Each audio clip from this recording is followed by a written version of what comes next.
depois aparece a musiquinha, depois é que... no início. Tá? Olá a todos, é com muita felicidade e emoção que, com o apoio da Uriás, vos dou as boas-vindas à segunda temporada do Mãe a Mãe, conversas intimistas sobre os altos e os baixos da maternidade, para inspirar e ajudar todos aqueles que nos seguem. Hoje tenho comigo duas pessoas muito, muito especiais, são o pináculo da resiliência, do amor, da união, geraram uma onda de amor enorme sobre o nosso país e fizeram-nos sentir a todos um bocadinho parte da sua família. A Margarida e o Tomás, pais da Mariana, da Carlota, do Francisco e do Tomás, que já não está connosco, e juntos são a família Bata Azul, que já nos vão explicar um bocadinho o que é que significa. Obrigada mesmo por estarem aqui hoje. Estou nervosa porque é uma honra mesmo muito grande ter-vos aqui. Acho que já vos tinha dito quando falei com vocês na última vez que me sinto mesmo privilegiada por, em primeiro lugar, vos conhecer e por ter mesmo o prazer de conversar com vocês, e obrigada pela confiança. Obrigada a nós. Obrigado nós estarmos aqui presentes. Então, esta família começou com vocês os dois, não é? Com uma história de amor, certamente muito bonita. Como é que vocês se conheceram? Há muito tempo atrás. Há quanto? Há 27 anos atrás. 27? A sério? Já namoramos há 27 anos atrás. Sim. Conhecemos em Macau. A Margarida já vivia em Macau há alguns anos. Eu fui para Macau em 92. E eu fui em 97, em 96 aliás, e começámos a namorar em 97. O Tomás era o meu vizinho. A sério? E foram em trabalho? Não, fomos com os nossos pais, Pois, na altura, éramos eram adolescentes. Pois é. Ai, que engraçado. E pronto, e depois regressámos a Portugal na altura da entrega de Macau à China e continuámos.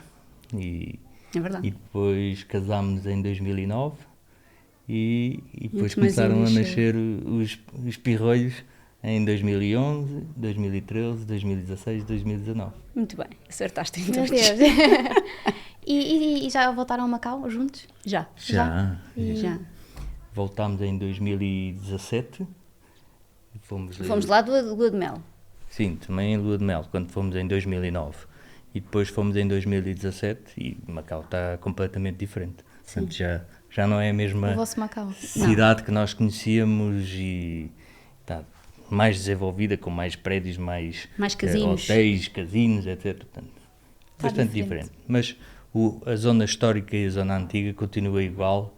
Sim. E é isso que nos também faz tem pastéis de Belém, de boas nata. memórias. Tem? A sério? Eu gostava muito de visitar, por acaso nunca fui, mas está na lista. Vale muito a Por isso pena. agora eu tenho que voltar. Mas tem que se fazer ali um roteirozinho, não basta só Macau. Eu vou-vos perguntar, então quando está combinado. Manda-nos uma mensagem e depois vocês... Vamos consigo. Pode, olha, podemos ir todos pensar. E Bata Azul? Sabem que eu no início achava que vocês eram mesmo Bata Azul, que não eram lamas. E depois, claro que fui perceber que não. Mas como é que surgiu e o que é que significa? O nome Bata Azul surge numa brincadeira com o Fanquico, que é o Francisco, o mais pequenino. Isto tinha ele para aí 2 anos. Foi quando Nas ele primeiras palavras a começou falar. a dizer e a falar. E um dia começou a dizer Bata Azul. Não sei o que é que ele queria dizer, mas o que é certo é que achei o nome tão engraçado e tão genuíno que fui procurar na internet se havia alguma coisa semelhante que parecesse com a palavra Bata Azul, e a única coisa que encontrei foi alguma semelhança com uma palavra italiana de batalha ou de batacchio. Portanto, e daí pensei, mas porque não uma palavra que fosse... que representasse a nossa família guerreira ou família lutadora, e daí adotámos o nome Bata Azul como o nosso nome de guerra da família. Porque nós na altura o sonho do Tomás era ter um barco, e então estávamos à procura de um nome para um barco. Sim, A sério? Sério. Então ficou Bata Azul, era um nome muito bom, e ficou Bata Azul, e o Fanquico era mínimo, portanto isto foi há anos e anos atrás. Aliás, é o primeiro vídeo do nosso Instagram, é o Fanquico a dizer Bata Azul. Que giro, mas eu não sabia como é que tinha surgido. Então isto foi antes do Tomás ter ficado doente? Sim, foi em Covid, foi no Covid. Foi nessa altura, sim. Logo a seguir ao Covid, na altura do Covid, e depois antes de Tomás ficar doente. Sim, uns meses antes, pai. Como é que foi o diagnóstico do Tomás? Como é que descobriram? O Tomás pai é médico? Foi fácil? daquelas, O não foi diagnóstico? imediato. Não foi imediato e foi, andava com umas queixas, umas vezes no ouvido, outras vezes com uma febrícula, coisas inespecíficas. Fomos ao dentista, fomos ao otorrino, Fizemos o teste do Covid. e andámos aí às voltas, até que um dia ele aparece com um alto na face e aí pronto, fomos para o hospital e foi feito aí nessa altura o diagnóstico. Portanto, depois a partir daí encarrila-se no processo de internamento, depois vai para o IPO, depois começámos aí todo o processo. Foram muito rápidos. No dia seguinte, eles passaram a noite portanto, eu fui com o No Hospital de Tomazinho Santa Maria. para Santa Maria para fazer análises. Ficámos lá o dia inteiro. E até que me disseram que eu já não iria sair, que o Tomazinho estava doente e que ia ficar internado, mas que um médico já vinha falar connosco. Pronto, e nessa altura foi aí que tudo começou. No dia seguinte fomos logo de ambulância ir da ambulância foi um momento alto para o Tomazinho, portanto.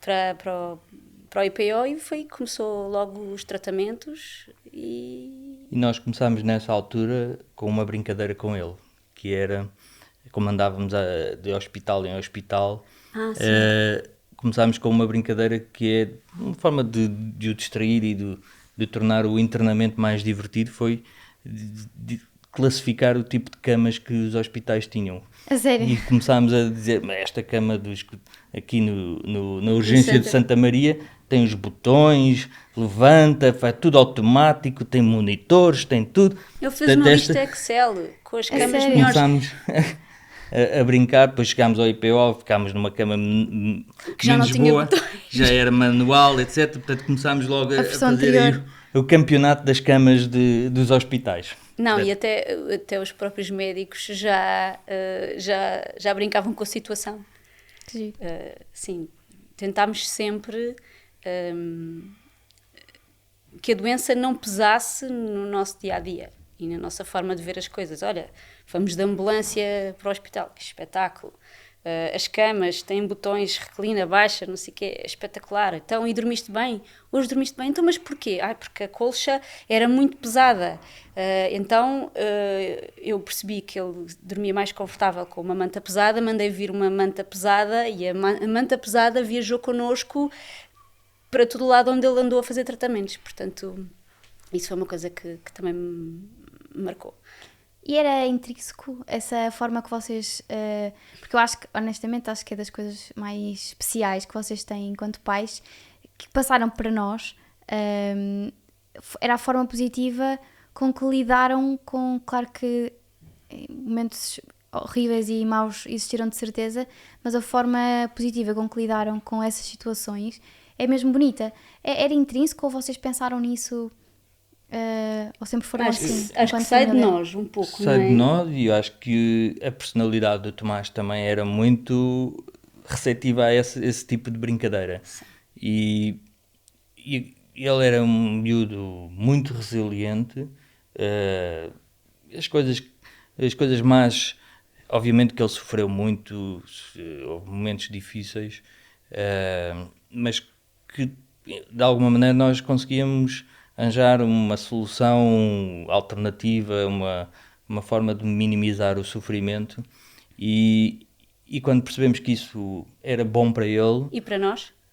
também ajudava a controlar, a dar mais o controle da doença e mais o controle de como lidar com os problemas, e dizer-nos a nós que tem um problema, ou que está com dores, ou que está ou queixar-se de alguma coisa, e não guardar para ele. E portanto isso também criámos um código entre nós que permitiu que conseguíssemos ir fazer aquilo que é o nosso papel como pais, porque eu sei que, sendo médico, podia ter a tendência de interferir demasiado na parte médica, mas logo no início pensei para mim próprio que isso seria o papel dos médicos, e o mais importante para nós, era sermos pais. E estarmos como pais é estar lá ao lado dele e tentar proporcionar tudo que tivesse ao nosso alcance para minimizar o sofrimento. Não, E isso claro. é que eu acho que foi...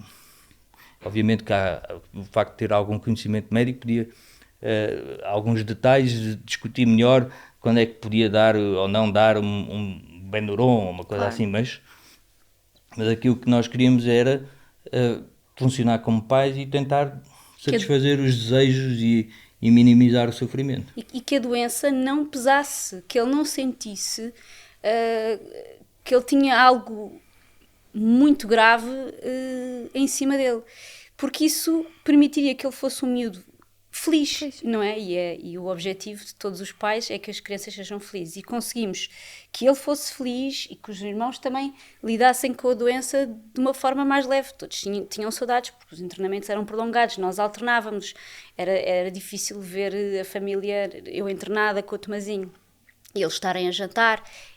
Ele tinha muitas saudades, mas conseguimos sempre manter o espírito cá em cima, não foi? Vemos sempre as coisas, há sempre qualquer coisa positiva para ver nos panoramas, mesmo quando eles às vezes parecem maus. Não digo os muito maus, mas os maus, conseguimos sempre dar a volta, porque nós não queríamos era que ele fosse abaixo. Nem ele, nem nós. E fizeram um ótimo papel, tenho a certeza. Eu também acho que sim. Claro que sim, tenho a certeza. Acho que sim. Vocês, como é que foi a comunicação com o Tomás e com os irmãos?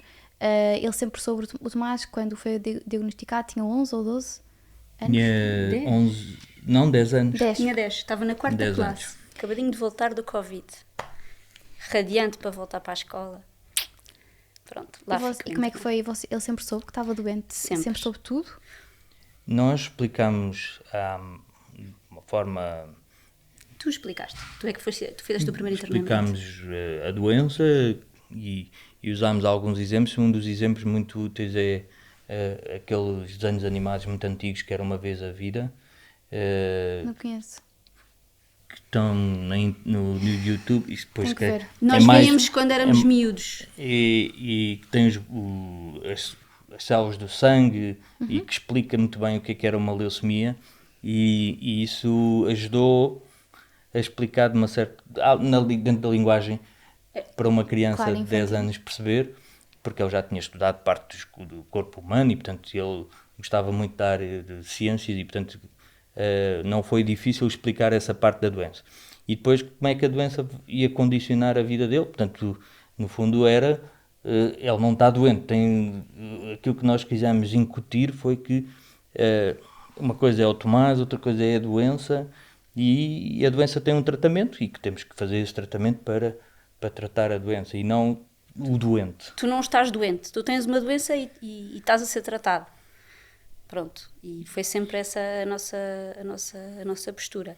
E a melhor expressão que eu ouvi, eu já não sei se fomos nós que demos, se foi a professora do Tomás da 4ª classe, que foi incrível, disse, o Tomazinho, a fábrica do sangue, como é que foi? A fábrica do sangue do Tomazinho não está a funcionar bem. Foi a doutora Ana? Foi a doutora Ana? Sim. Olha, foi a doutora Ana. Fábrica do sangue, exato. Falámos que os ossos são a fábrica do sangue e, portanto, havia um problema nessa fábrica e que precisávamos de corrigir esse problema. E, portanto, a única forma era fazer a quimioterapia.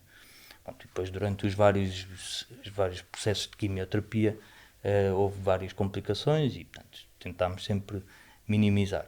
Uma das formas que ajudou muito também a passar o tempo, que foi que logo... quebrando a nossa regra fundamental da nossa família, que era não termos dispositivos, portanto foi logo PlayStation, Nintendo Switch. Portanto, assim que entramos no IPO descobrimos que havia uma PlayStation ou uma Xbox, já não me lembro, era uma PlayStation, e foi logo a felicidade dele por poder estar horas e horas a fio a jogar um jogo. Portanto, ele ficou muito feliz porque naquela altura já jogava um jogo que era o Fortnite com os primos. Eu sei qual é. Portanto, era loucura na altura e ele ficou logo super contente. Portanto, até ele gostava de estar internado. Sim, tinha o lado bom. Não é? Tinha o lado bom. que era para poder jogar à vontade. Portanto, Era a única forma. E jogava com os colegas da escola, jogava com os primos. Ele dizia sempre em sempre: "Oh comunicação." mãe, chame lá o enfermeiro, que a mãe não sabe pôr o jogo como eu quero e pode pedir para ele chegar aqui, só favor, para ajudar." Sim, filho, vou já chamar o enfermeiro André, já não me lembro quem era. Mas ele tinha sempre a PlayStation, quando nós fazíamos o internamento, porque fazia-se o tratamento, depois tinha salta e ficávamos uns dias em casa. Portanto, quando nós regressávamos ao internamento, lá vinha logo o kit. a educadora está aqui, Tomás, a tua PlayStation, os teus comandos, está tudo, podes continuar o teu jogo. E os irmãos, como é que foi explicado da mesma forma? Foi. Sim, obviamente que a Mariana, que é a irmã mais velha, na altura tinha 8 anos, tentámos explicar também, e acho que todos os irmãos perceberam, mas Foi tudo muito natural. conseguimos que tanto a ausência dos pais, conseguimos com as tecnologias de hoje em dia é muito mais fácil, porque conseguimos visualizar uns aos outros Claro. através Ligávamos sempre ao jantar. do WhatsApp ou do FaceTime. que quer que fosse. E isso facilita muito a matar as saudades. Depois também tínhamos a vantagem, vivemos em Lisboa, não é? Portanto, há muitas pessoas que estão distantes e não há tanta facilidade ou de proximidade. Mas também vivemos numa altura difícil, que foi as restrições todas Do que havia pós-Covid, associado ao Covid na altura. E portanto só podia, quando entrássemos, um dos pais entrava, tinha que mesmo ficar uma semana inteira, não dava para fazer trocas. Tínhamos que fazer o teste de Covid e depois tínhamos que trocar à entrada. Portanto, nem um abraço, nem um beijinho. Entre os dois? Porque não podia haver, a preocupação do Covid era tanta que era um abraço, toma lá o saco, dá cá, trocamos e adeus. Era assim, foi muito duro. Foi muito duro. Sim. Eu até acho que eu ia perguntar um bocadinho mais daqui a bocadinho, mas como é que ficou a vossa relação, não nessa altura, mas agora olhando para trás, deve ter sido muito exigente. Foi Claro uma que as luta prioridades nossa são as lado a lado. prioridades. Não foi? Nós estávamos Sim. empenhados em... somos uma equipa. É. Right? Portanto, o Tomás dedicava-se à parte mais... tinhas duas equipas, tinhas duas tarefas. Uma era, sem dúvida, ires... Entreter. Entreter. E eu também me entretinha. Era o que Passaram jogo. muitos bons momentos juntos. Sim. Mesmo nos vídeos é muito bonito Só de ver. Só disparados. É muito emocionante ver e O que fazer com um miúdo de 10 ou de 11 anos num quarto dias e dias? A pessoa tem que arranjar coisas, senão ficamos estúpidos só a olhar para os ecrãs e a ver filmes e a Claro. ver jogos e a ver... Portanto, acho que foi bom conseguimos ir encontrando alternativas. eu acho que a relação que vocês têm com os vossos filhos é única, é mesmo bonito de se ver, mas acho que mesmo que a vossa relação entre os dois também, porque eu conheço um casal que passou por coisas semelhantes, que infelizmente, pronto, se divorciaram, e eu acho que efetivamente passar por coisas tão duras juntos às vezes pode ser fraturante, não é? E ver que a forma com que vocês, eu não os conheço muito bem, não os conheço bem, mas pelo menos aquilo que aparentam, e mesmo quando chegaram e a energia que passam, é mesmo de um casal muito unido, e eu acho que isso é incrível, mesmo. Por isso, também há tantos anos juntos, não é? Não havia outra forma, não é? E nós já estamos há muitos anos juntos, mas também eu vivi um ano em Macau e ele estava cá, ele foi viver um ano para a Itália e eu estava cá, depois eu fui viver para Londres e ele ficou cá e depois trocámos. Já muitas fizemos voltas. algumas Já coisas. demos umas voltas grandes. Sim. Não, mas somos uma equipa e o nosso foco era tratar o Tomazinho, óbvio, e manter os nossos filhos e a nossa família e nós os dois à tona e o mais feliz possível. Tentava que fosse o mais normal dentro daquilo que é. O mais normal, tentámos, sim. Sim. O Tomás, a primeira vez que ficou doente, não é? Ele fez um ciclo de quimio, não sei se foi, eu não sei os termos mais técnicos, mas ficou internado e a doença entrou em remissão, não foi?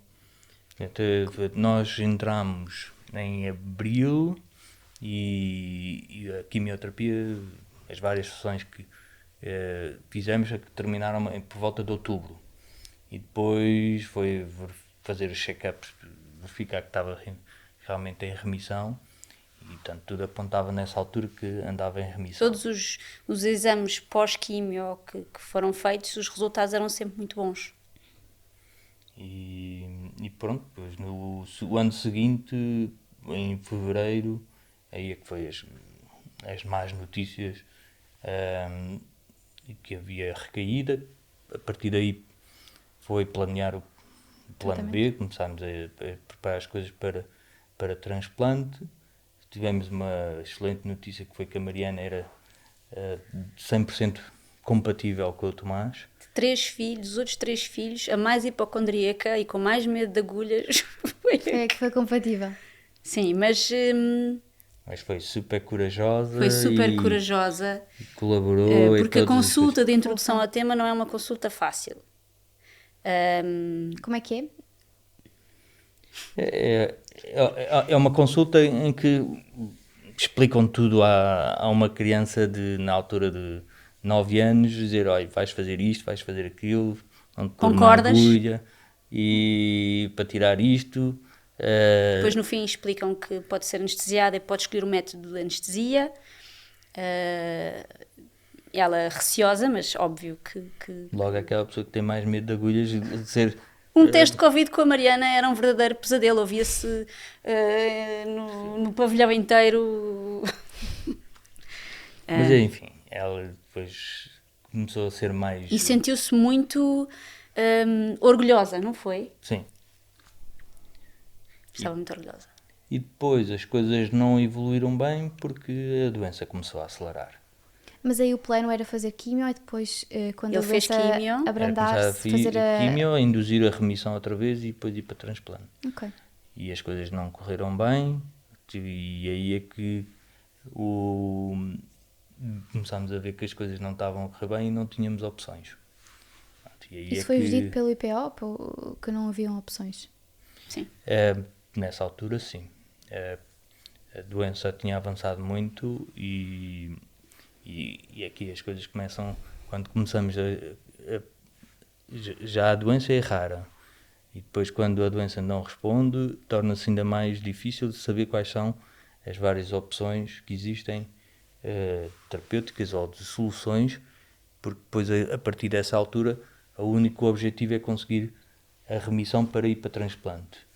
E se nós não o conseguimos pôr em remissão, o transplante não acontece. Não pode acontecer, sim. E portanto foi sucessivas tentativas depois comecei a contactar os vários centros internacionais, Estados Unidos, na Europa, América do Sul, de tudo que fosse hipóteses, e é aí que surge a ideia, a hipótese de Israel, por ter um hospital conceituado, ter um serviço de hemato-oncologia pediátrica, portanto só dedicado a isto. Israel tem 8 milhões de habitantes e tem um serviço só dedicado a esta área muito específica, não sendo oncologia pediátrica geral, só dedicado à hemato-oncologia e portanto significa que eles têm muito mais volume de doentes de situações mais raras. E isso permite ter mais experiência e saber quais são as opções, os casos mais difíceis, e quais são as opções. E além disso, eles têm também um próprio centro de produção de CAR-T-cells, que se chamam CAR-T-cells académicas. As CAR-T-cells, no fundo, é uma terapêutica que, usando as próprias células do sistema imunitário dos doentes, portanto não há o problema de incompatibilidade, usando as próprias células, vão introduzir dentro das células uma forma de reconhecer as células cancerígenas. E, portanto, é a mesma coisa que usar o próprio sistema imunitário, ensiná-lo a reconhecer a doença para depois atacar. Isto tem alguma semelhança com as células do cordão umbilical? Ou não? Não, porque essas células são células que ainda não são maduras, portanto Ok. não se especializaram. Aqui estamos a falar, mas que podem ser usadas, que, atenção, depois Sim, há sim, vários sim. tipos de tecnologia que podemos depois pegar nessas células e usar para reconhecer determinadas doenças, ou para usar em imunoterapia ou o que for. Aqui isto é muito mais específico porque já são células que se especializaram em combate às doenças, e que reconhecem o cancro, reconhecem as infecções e, portanto, atacam, no fundo são os chamados polícias dentro do nosso corpo humano, e usar essas próprias células para combater, ensinando-as a combater a doença. E, portanto, isso é uma estratégia muito inteligente, de forma como alternativa, por exemplo, ao transplante. O transplante, a ideia é a mesma coisa, que é usar as células de outra pessoa, 100% compatível, no Neste caso da Mariana. que vão reconhecer a doença e vão atacar a doença, eliminando a doença. Só que depois aqui há o problema da compatibilidade, e se as próprias células do sistema imunitário se tornam demasiado agressivas, podem atacar a própria pessoa. Portanto, e por isso é que tem que se usar alguma imunossupressão. Ok. Portanto, depois isto é este equilíbrio, que é sempre difícil, entre as infecções ou a reação contra o hospedeiro, portanto, contra a própria pessoa. E isso é aquilo que é o standard, atualmente, para fazer o transplante de medula. E eu acho que esta estratégia, ou esta tecnologia de usar o próprio sistema imunitário, ensinando a combater as doenças, é muito inteligente.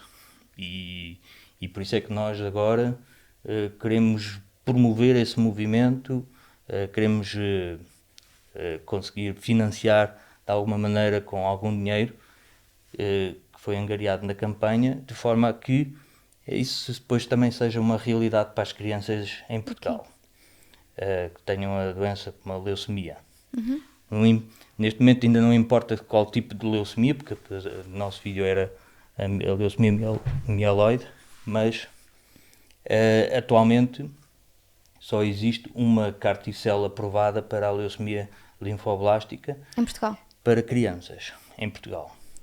E, portanto, aquilo que é preciso e aquilo que acontece nos outros países é conseguir criar carticelas académicas, que são francamente mais económicas, que têm que passar por um processo de aprovação e de certificação e depois passar por um estudo clínico, mas que permite aos cidadãos ou às crianças terem acesso a uma terapêutica potencialmente, esperemos nós, curativa, ou pelo menos consiga induzir a remissão para as crianças depois terem acesso ao transplante de medula e atingir o chamado estado curativo.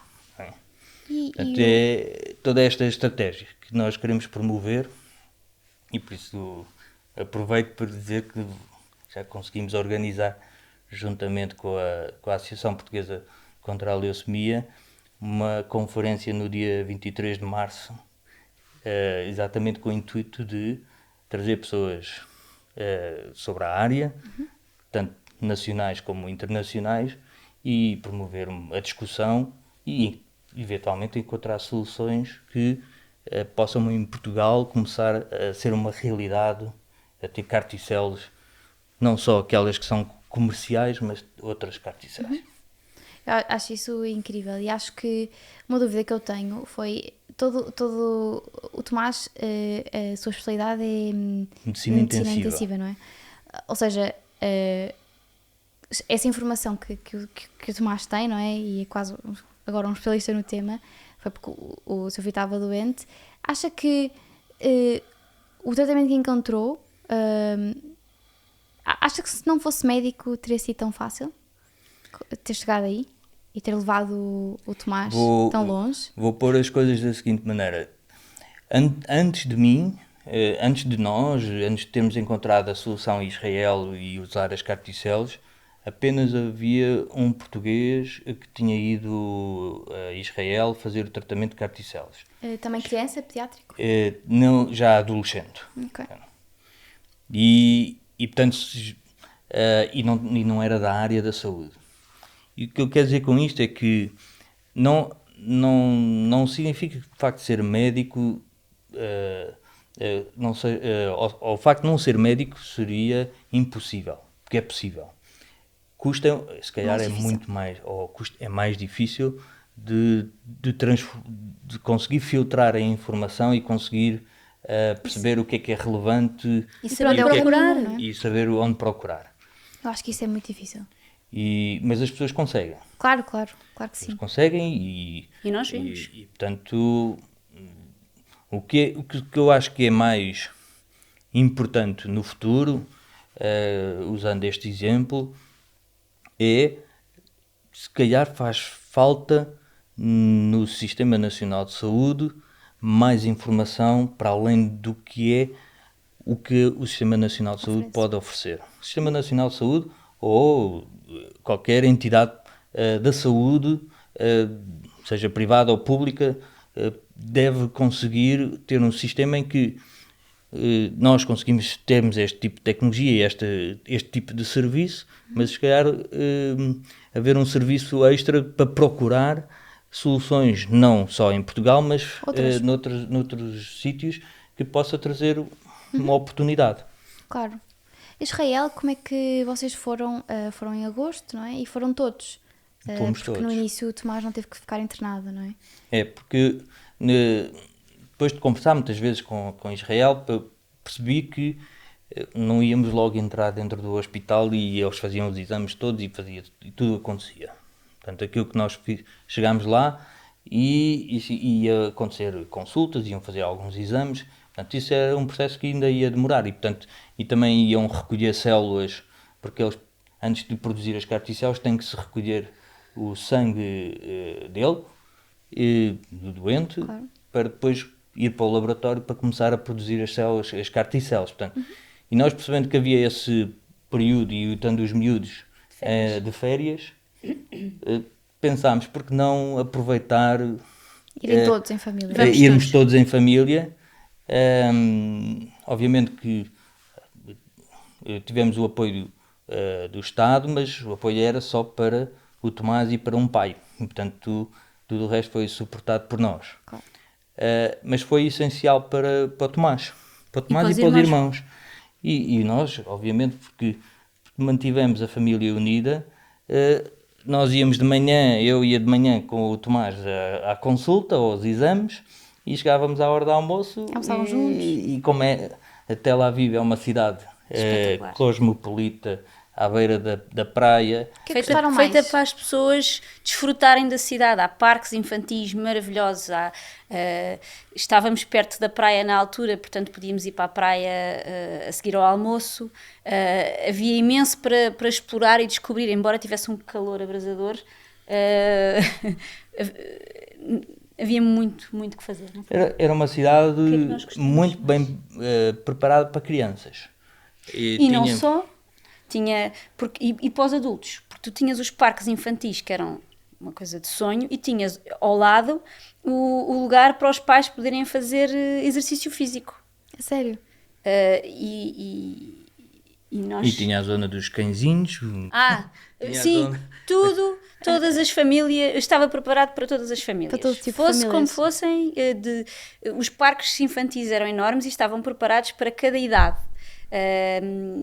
E o Tomazinho estava sempre eles tinham uma coisa espetacular, que era uma caixa, não era uma caixa de areia, era um parque que era só areia e tinham máquinas para os miúdos brincarem, tipo uma retroescavadora, depois tinha uma fonte que eles tinham uma nora, ou não sei como é que se chama, para puxar água, então sim, o Tomazinho não tinha claramente idade para dar naquele parque. A brincadeira era fazer caminhos para a água, andar na areia. Sim. Portanto, isso... Então foi importante. Havia o Ninja Park. Foi muito importante. Foi bom, porque deu para esquecer um bocadinho que a doença estava ali. E pode ser uma criança normal, não é? Que é isso que que nós queríamos era que ele pudesse, não podia ir à escola, mas fazia a escola online, que podia estar com os amigos, quando saía do internamento e estava com os valores bons, organizávamos uma ida ao cinema e um jantar com os amigos, não é? Portanto, em Tel Aviv ia para a praia com os manos porque ele não tinha Não tinha coisas catéter. da vida, o catéter saiu, fantástico, melhor coisa ever, o que permitiu que ele pudesse dar mergulhos, ir à piscina e fazer praia, mas mesmo nisso ele era fantástico, porque não havendo catéter era preciso continuar a fazer os tratamentos, porque ele até íamos para Tel Aviv, ele fez uma quimio, e foi um verão, foi duro, mas foi espetacular, porque eles os dois, nós estávamos no Alentejo, levantavam-se às 6 ou às 7 da manhã, iam para o IPO, a enfermeira Maria tinha lá a quimio pronta para o Tomazinho. O Tomazinho todos os dias punha-lhe um catéter novo, portanto a frio, mas ele queria, porque ele acabava o tratamento, voltava para o Alentejo e fazia surf o resto da tarde. Portanto, quando fomos para Tel Aviv estávamos com o espírito de férias ao rubro. Sim. E continuámos entre tratamentos não, consultas e análises. E o hospital lá, como é que vocês gostaram? Pelo menos pelo que Foi uma aventura. passaram. O choque, porque era um hospital público, não é? Portanto, as condições não devem ter sido, não sei, como é que foi? Não são condições luxuosas. Mas também não era preciso. Mas vê-se a tinha competência, vocês sentiram seguros? Super. super competentes. Não tive... Não me lembro que nada que tivesse apontado ou dizer isto em Portugal era muito melhor. Era diferente. Mas... A forma de trabalhar é diferente. As condições, ou seja, não estavam degradadas. Portanto, é um hospital que não era novo, mas estava bem cuidado. Tinha pormenores muito, muito interessantes. Todo o piso zero do hospital pediátrico era uma área de brincadeira, uma área de música, tinha depois uma zona de computadores e de salão de jogos. Tinha um salão de jogos com máquinas de carros. Então delirou. Portanto, era o espetáculo. Porque, deixa-me dizer, ao contrário, ali não se vivia o espírito do Covid. Portanto, não é suposto... Em primeiro lugar, as crianças em Tel Aviv e as pessoas não estão agarradas aos dispositivos. Estamos na rua e vemos pessoas a jogar xadrez, ou a ler um livro, os miúdos a brincar. Ninguém está agarrado aos dispositivos. Portanto, no hospital também não estão. Portanto, o Tomazinho, enquanto que não estivesse em isolamento, podia descer, vir tocar bateria. Eu acho que há um vídeo no Instagram em que ele está a tocar bateria na sala de música. Na sala de jogos só fomos na última noite. No último dia, aliás. O que é que havia mais lá? Os trampolins ou aqueles escorregas acabámos por não ir, porque ele nunca achou muita piada. Sim. Mas, e o hospital era tão grande, tão grande, tão grande que tinha restaurantes, supermercados e tinha uma gelataria. Portanto, sempre que eles podiam... Fazíamos o Há passeio um aos vídeo, lados. acho eu achava que era fora do hospital. Não, é dentro do aquilo era o hospital. hospital. Só não funcionava no Shabat, estava fechado. Sábado fecha tudo. Fecha tudo. Ao sábado, sexta-feira à noite Ao pôr do sol. até ao sábado à noite do dia seguinte, fechado. tudo fechado. Domingo era segunda-feira, tudo a trabalhar. Em relação à pessoa de karaté, a outra grande diferença, eu não sinto propriamente que tenha havido um choque, não é? Era diferente, mas nós gostámos disso também. Havia inúmeros voluntários que nos visitavam no quarto durante todo o dia. Normalmente eram miúdas. Elas, em vez de irem para a tropa, optaram por fazer o sistema de voluntariado e traziam-nos comida, porque a alimentação do hospital só era dada ao Tomazinho. Portanto, elas traziam comida para nós, pais. Traziam presentes para o Tomazinho, que ele trouxe muito alegre, muito contente e feliz para os irmãos.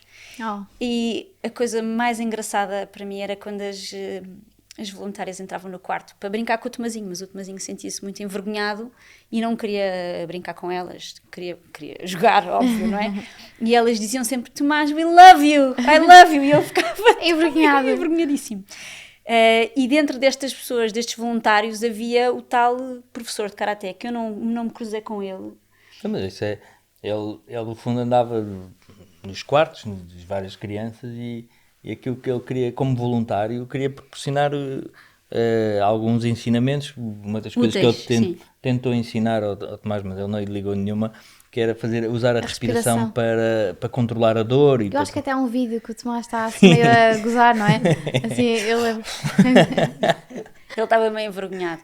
Mas até nisso eram Incríveis. espetaculares, sim. E tinha uma escola enorme, com 11 professoras que rodavam e uma sala de trabalhos manuais fantástica, mas o Tomazinho também. Foram poucas as aulas que ele foi, mas estava muito, muito bem organizado também.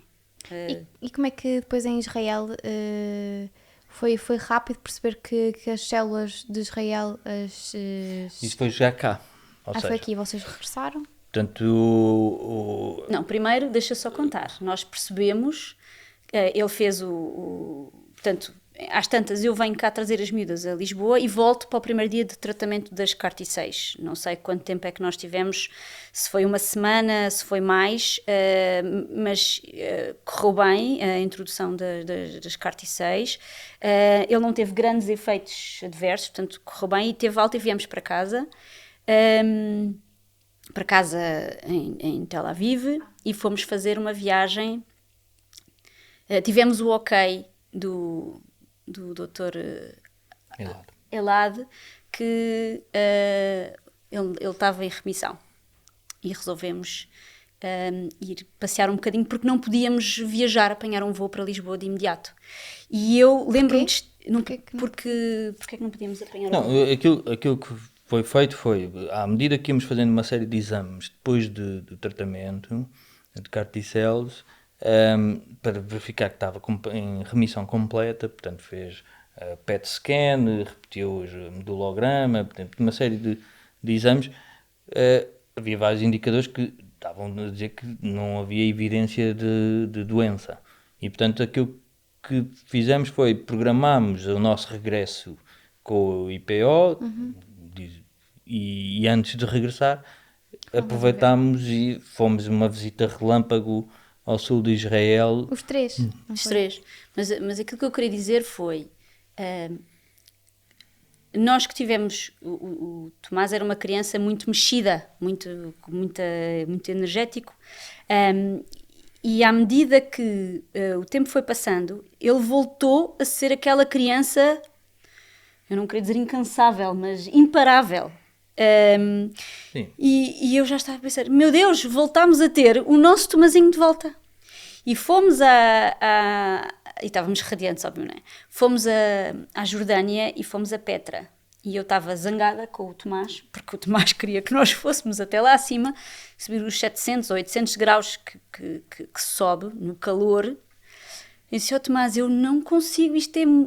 Olha o Tomazinho. E o Tomazinho também? A sério? Fomos até lá acima, na boa.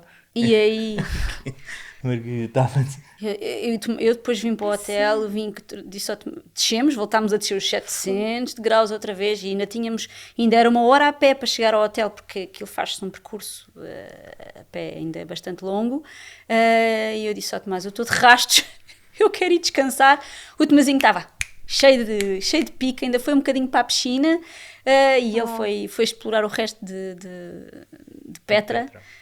Mas foi aí que nós sentimos que era este o caminho, quer dizer, nós vimos que ele, naquele momento... Sim, no fundo é isso, enquanto que aquilo que nós vemos com a quimioterapia, que é uma estratégia cega, ou seja, é para matar o mau, mas também estraga o bom, e portanto é preciso que os doentes tenham uma grande resistência para aguentar uma quimioterapia.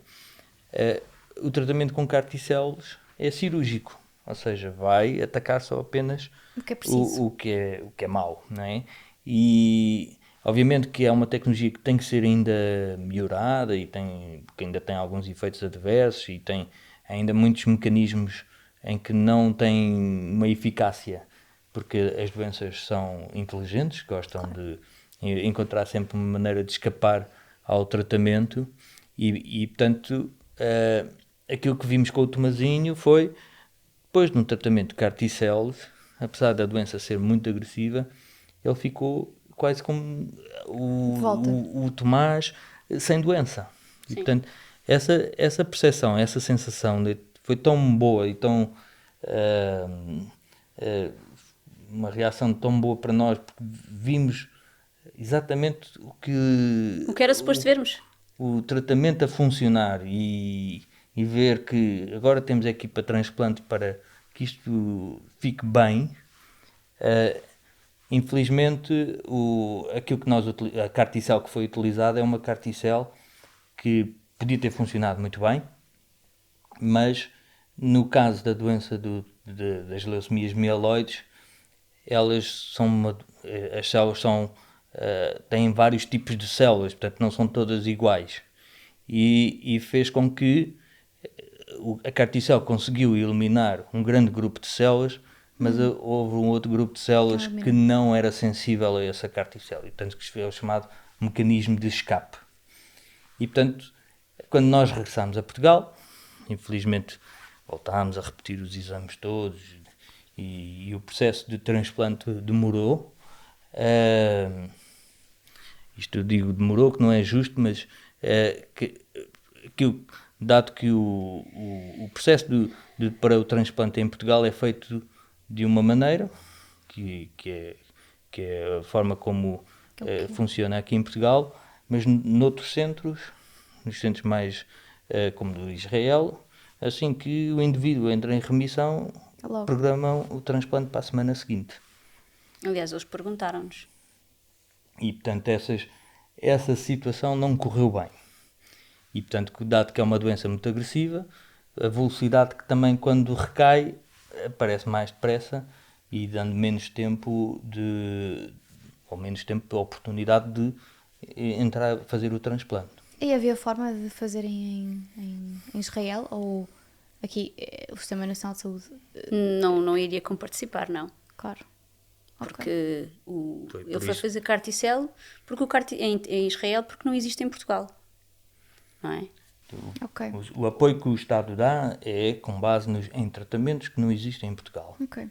E sendo o transplante. Não, e nós tínhamos o ok do IPO, portanto. Seguiram o processo. Claro. E a Mariana estava lá, portanto, os estudos para a Mariana tinham sido feitos lá, portanto, na altura era o que fazia sentido e foi isso que fizemos. E depois, quando veem que então esse grupo de células não tinha sido eliminado e avançaram para outro tipo de células em Pequim, qual é que é a diferença entre essas células Tem a ver com o tipo de receptores ou de identificação da célula. E aquilo que nós tínhamos discutido, depois o IPO disse que não tinha mais nada a oferecer, nessa altura tivemos que virar outra vez para Israel e perguntar como é que fazem? O que é que nós podemos fazer. E eles disseram que a situação é difícil, as chances são poucas, mas é possível fazer e é possível ainda fazer o transplante. Mas para criarmos as melhores condições seria o ideal repetir as carticelas, só que com as carticelas de Israel já não daria. E portanto, aí ter encontrado, depois voltei a contactar todos os outros centros. Havia um centro nos Estados Unidos, no Texas, havia um centro vários sítios na China, e na Europa não há.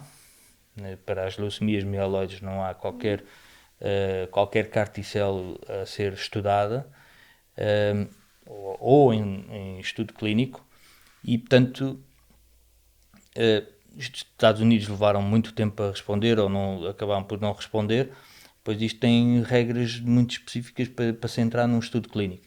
E portanto a China deu-nos a resposta. E deu-nos a resposta com uma estratégia que para mim pareceu-me lógico, que é, dado que a leucemia mieloide não é só uma célula igual, são vários tipos de células, e depois há umas que têm mais receptores e outras têm outros receptores. Portanto, a estratégia foi usar uma estratégia de vários carticelos em que atacasse os vários receptores e administrando de uma forma sequencial, ou seja, eliminando este tipo de células, depois atacando outro receptor, vamos eliminar este grupo de células, portanto, de forma a que conseguíssemos induzir o melhor possível a remissão e para depois poder avançar com o transplante. Só que estávamos na fase do Covid, a China em lockdown completo, sem entrada ou saída de pessoas. Sem permitir... E tínhamos... e depois também não tínhamos dinheiro. Claro. E portanto, daí termos lançado a ideia da campanha. O apelo. E em 4 dias conseguiram... Não queríamos imaginar. 50 mil euros. Eu acho que o vosso vídeo, a vossa emoção de quando foi mesmo. Fazem o vídeo a agradecer incrédulos. Não estávamos à espera, eu estava a fazer contas de vender o carro ou não, a casa já arranjar maneira de arranjar, fazer dinheiro de outra maneira, fazer, pedir ao meu pai, pedir ajuda, portanto, no fundo, onde é que eu encontro dinheiro? Portanto, e portanto isso foi fenomenal, portanto, foi... como é que é? Não há explicação, não sabemos porque já viram que foi tão rápido, tanta gente, é que chegou mesmo a todo lado. Foi. Quando no início eu estava-vos a anunciar e a dizer que vocês criaram aqui uma onda de amor pelo país todo, foi porque chegou-me a mim também na altura, chegou a tanta gente. Não sabemos como é que isto aconteceu, foi Ainda bem que aconteceu. Foi brutal, aliás eu disse isto, foi brutal. E nós passámos 2 dias ou 3 dias agarrados ao telemóvel a agradecer, a responder. Sim. Recebíamos telefonemas de todas as pessoas possíveis e imaginárias a querer ajudar e eu já não sabia o que é que dizer, o que é que havia de dizer. Toda a gente, conhecidos e desconhecidos, uniram-se para ajudar o Tomazinho. Que bom. Foi fantástico, foi mesmo. E foi isso que permitiu... Conseguimos avançar com a viagem para Pequim. Claro. O que é importante é que conseguimos os vistos, que era uma altura difícil. E na altura pedimos para a família toda. Nós não sabíamos, nós queríamos ir juntos na mesma. Mas depois percebemos que com o Covid lá estava tudo fechado, né? Não havia hotéis. Não havia comida. Não havia comida. Então foram vocês não os dois? Não se podia ir à rua porque não havia restaurantes. Não, eu não fui. Não, os dois, o Tomás. O pai e o Tomás. Foi uma aventura. Isso é que foi uma grande aventura, vocês os dois. E para si foi difícil ter ficado aqui? Foi muito difícil, mas era a minha parte, eu queria que ele fosse bem acompanhado, e ia bem acompanhado pelo Tomás, não é? Isso não haja dúvida. E alguém tinha que ficar com os outros, porque já a minha irmã Madalena e o João é que adotaram os meus filhos e ficaram a viver lá em casa com eles, levavam-nos à escola, adotaram-nos, literalmente, tanto quando estivemos em Israel como depois quando eu estive em Pequim. Mas eu tinha que ficar cá e depois assim que a China abriu, no dia 8 de janeiro, salvo erro, abriu as fronteiras, eu fui. Porque isso também significa que também poderia mexer-me de alguma forma. E outra coisa, eles disseram que eu podia ficar no hospital. Ficaram os 3? Ficámos os 3 num quarto. Sim. Quartinho mínimo, completamente acampados no... Eu lembro-me dos vossos vídeos de cor. Eu estou agora a lembrar-me do vídeo em que a Margarida chega e acho que o Tomás está a dizer quem é que está aqui? Ou sim. A mãe chegou, vem a Margarida com a mochila. Uma grande aventura chegar à China. Aquilo foi mesmo... mas cheguei lá. E isso, eu acho que a vida no hospital em Pequim foi uma grande aventura. Sim. Não foi? Toda a comunicação era feita por Google Tradutor. Imagino. A partir do inglês, porque o português não dava. O inglês era macarrónico. A embaixada foi incrível, deu todo o apoio possível e imaginário. Que bom. Foram incríveis. Incríveis. E tivemos vivências muito divertidas, porque ali no hospital cozinha-se. Eu via as outras...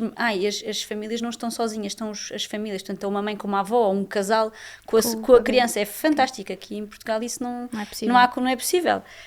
E cozinhavam no quarto. Cozinhavam no quarto, chegavam os senhores, deixavam os legumes todos tudo a vapor, ou seja, tudo não a vapor. Era, sim. Não era... Era uma panela de arroz.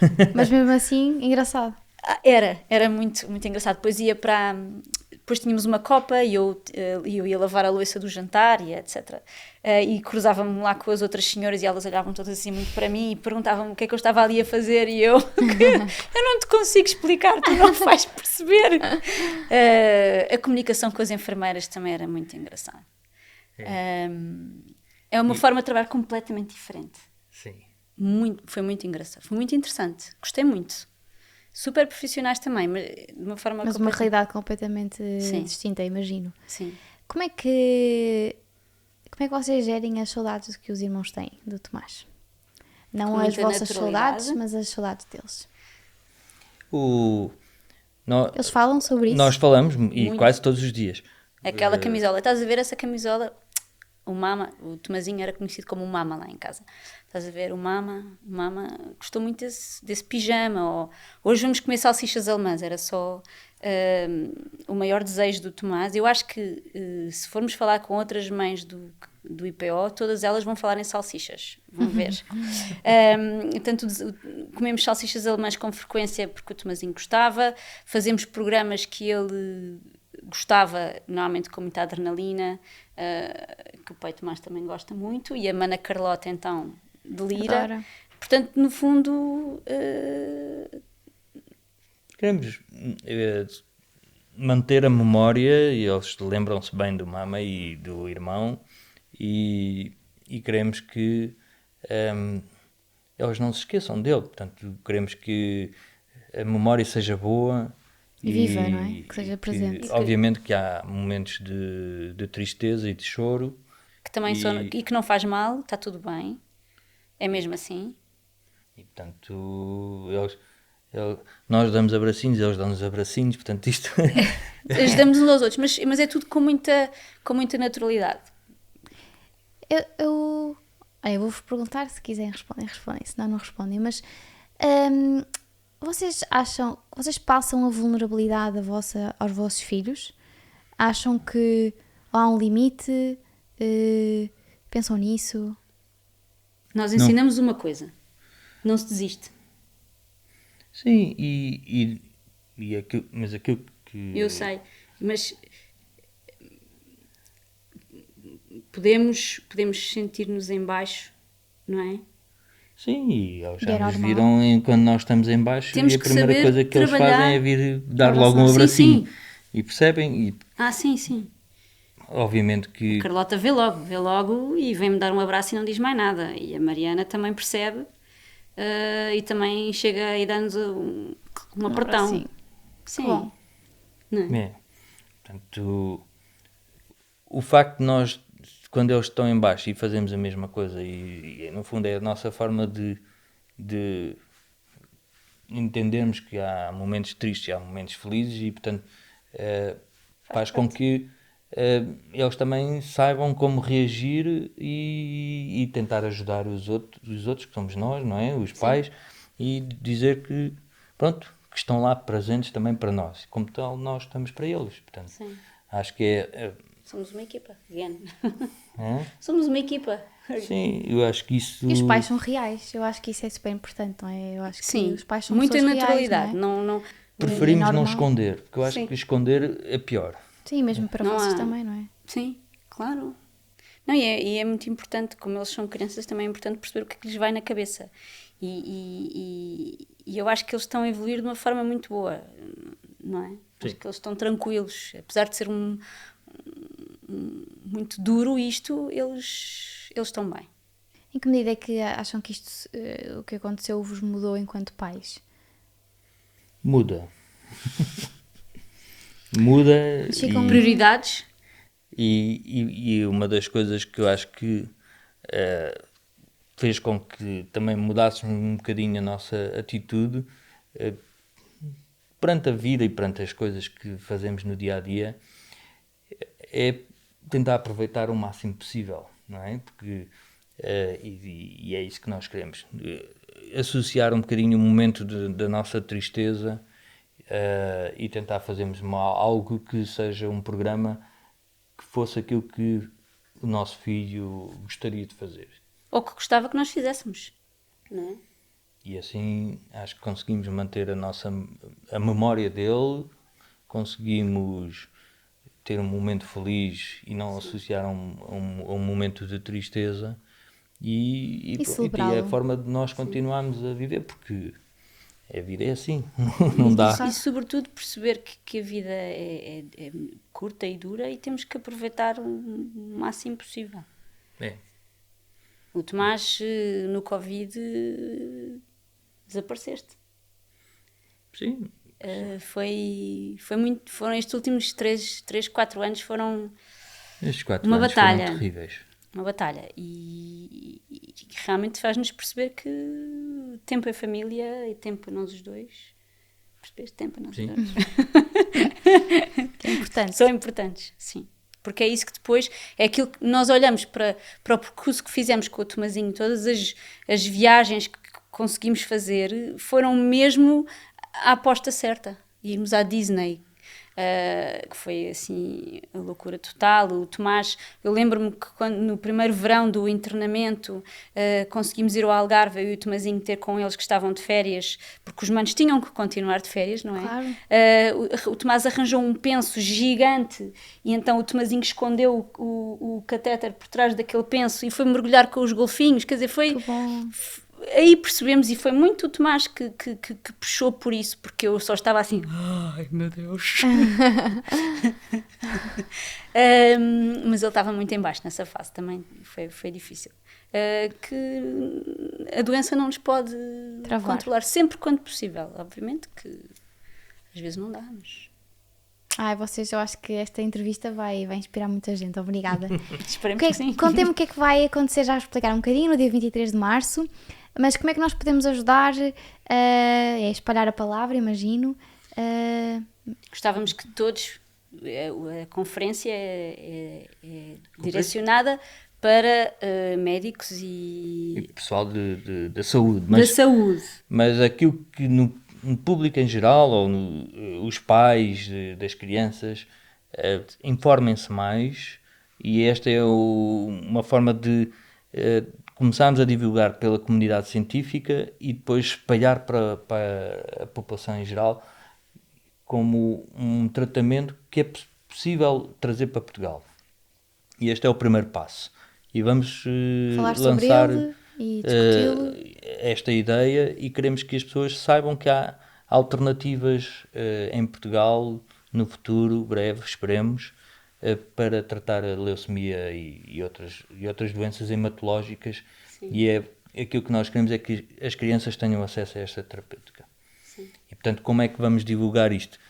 Este é o primeiro passo, com uma conferência, mas vai haver outras atividades. E estarmos atentos, não é, à vossa sim. página e Sim. e divulgar muito. Sim. Acho que está toda a gente a torcer tanto por vocês, que claro que vai correr bem. E acho que é incrível o que vocês estão a fazer por todas as crianças, não é, que venham a precisar ou que estejam a precisar. É pois, ótimo. Mas é a nossa vontade, é essa mesmo.